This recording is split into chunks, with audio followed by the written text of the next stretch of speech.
नमस्कार दोस्तों, सच्चो सतराम वेब सीरीज़ के अगले एपिसोड में मैं राहुल चेलानी आप सभी लोगों का हार्दिक स्वागत करता हूं। संत सतराम दास जी किशोर अवस्था से अब आगे निकल चुके हैं और यहीं से सच्चे साईं के चमत्कारों की कहानियों का शुभारंभ होता है। अब सच्चे साईं द्वारा एक आश्रम का संचालन किया जा रहा है। दूर दराज से कई गाँव के लोग वहाँ पहुँच के साईं के दर्शन कर रहे हैं और उनके प्रवचन सुन सत्य के मार्ग पर चलना सीख रहे हैं और अपनी परेशानियों को दूर कर रहे हैं। इसी तरह आज दो भाई नंदलाल और मोहनलाल साईं के दरबार में आए हैं। उनको उनकी पंचायत ने एक अजीब सा दंड दिया है। आइए देखते हैं कि आज के एपिसोड में साईं उन्हें इन परेशानियों से कैसे मुक्त करते हैं। सच्चो सतराम।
कहो, मैं तुम्हारी क्या मदद कर सकता हूँ? मैं नंदलाल और ये मेरा भाई मोहनलाल, हम दोनों मीरपुर गांव से आए हैं और बहुत बड़ी मुसीबत में हैं।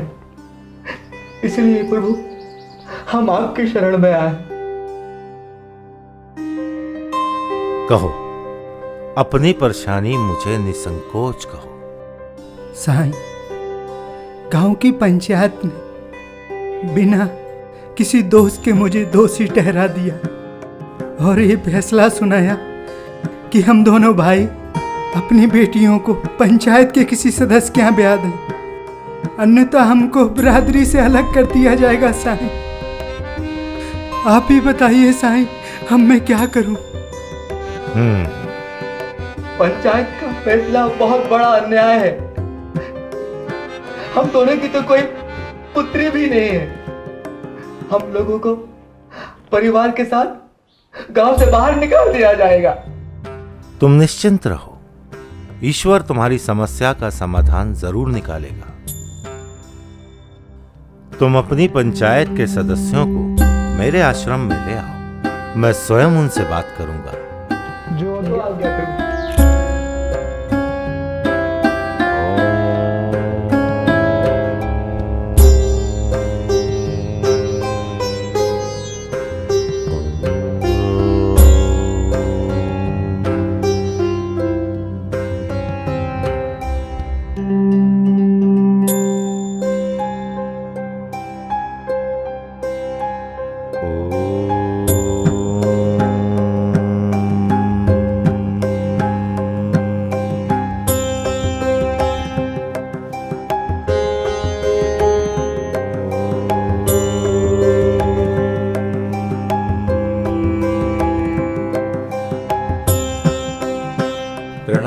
प्रणाम साईं। क्या बात है साईं, आपने हमें यहाँ क्यों बुलाया? मैंने आप लोगों की पंचायत के बारे में बहुत सुना है। आपकी पंचायत बहुत दूर दूर तक मशहूर है। आपकी पंचायत में विद्वान, गुणी और समझदार सदस्य हैं।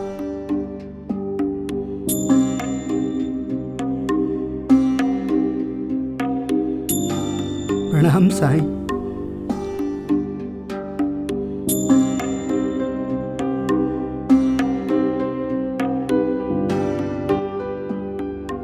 अगर तुम्हारी पंचायत ने भाई नंदलाल और मोहनलाल को दोषी करार दिया है तो आपकी पंचायत गलत तो हो नहीं सकती। जरूर ये दोषी होंगे जिसकी सजा ये भुगतने के लिए तैयार है।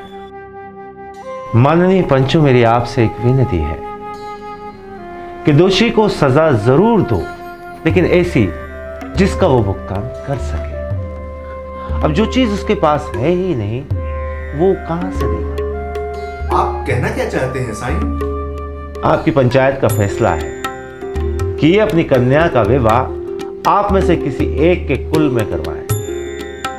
अब इन दोनों के यहां कन्या संतान तो है ही नहीं, तो ये आप लोगों के कुल के साथ रिश्ता कैसे कर सकते हैं? मेरी आप लोगों से एक इल्तिजा है कि आप लोग एक बार फिर से सोचें, समझें और फिर कोई सजा निश्चित करें। और मेरी आप लोगों से एक विनती है कि आप इन दोनों को अपने कुल में वापस लें। साईं, हम आपको बड़ा आदर करते हैं, लेकिन ये हमारी पंचायत का आपसी का मामला है। आप इसमें दखल ना दें तो ठीक रहेगा। ये बिल्कुल सही कह रहे हैं साईं। हाँ, मैंने नंदलाल और मोहनलाल से वादा किया कि मैं इनका सम्मान वापस दिलवाऊंगा। इसीलिए मेरा एक सुझाव है।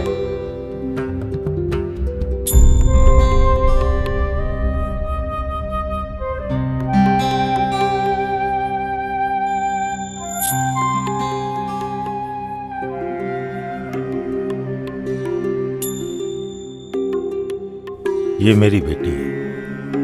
मेरी आप लोगों से एक विनती है, इन दोनों की तरफ से मैं इसका विवाह आप भाइयों में से किसी एक के कुल में करवाना चाहता हूं और आप इन्हें अपनी बिरादरी में वापस ले।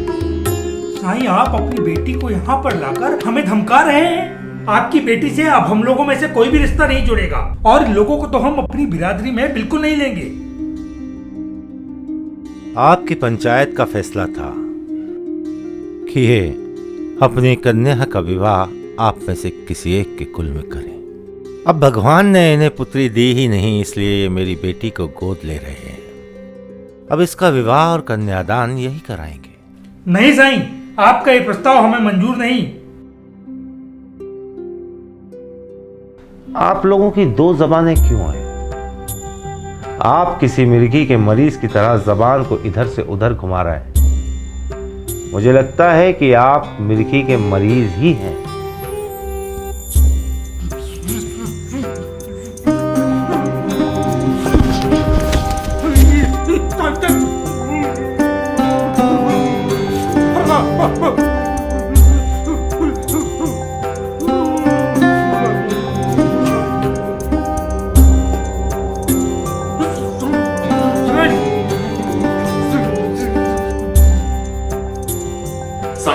साईं, हमें माफ कर दीजिए। हम अपना फैसला वापस लेते हैं साईं। साईं, हम नंदलाल और मोहनलाल को अपनी बिरादरी में वापस दे देंगे। साईं, साईं, आप पंच बापर मिर्गी ठीक कर दीजिए साईं। इसको माफ कर दिए। साईं, कोई मेरी विनती की बेइज्जती करे ये मैं बर्दाश्त कर सकता हूं, लेकिन उस ईश्वर की अवज्ञा और अनादर करे ये मैं बर्दाश्त नहीं कर सकता। मेरे मुंह से जो शब्द निकल चुके हैं उसे मैं वापस तो नहीं ले सकता, लेकिन हाँ, बस इतनी रहमत कर सकता हूं कि जब भी पंच वापरमल को ये दौरा पड़े तो इसकी खबर उन्हें पहले हो जाए और वो अपना बचाव कर सके।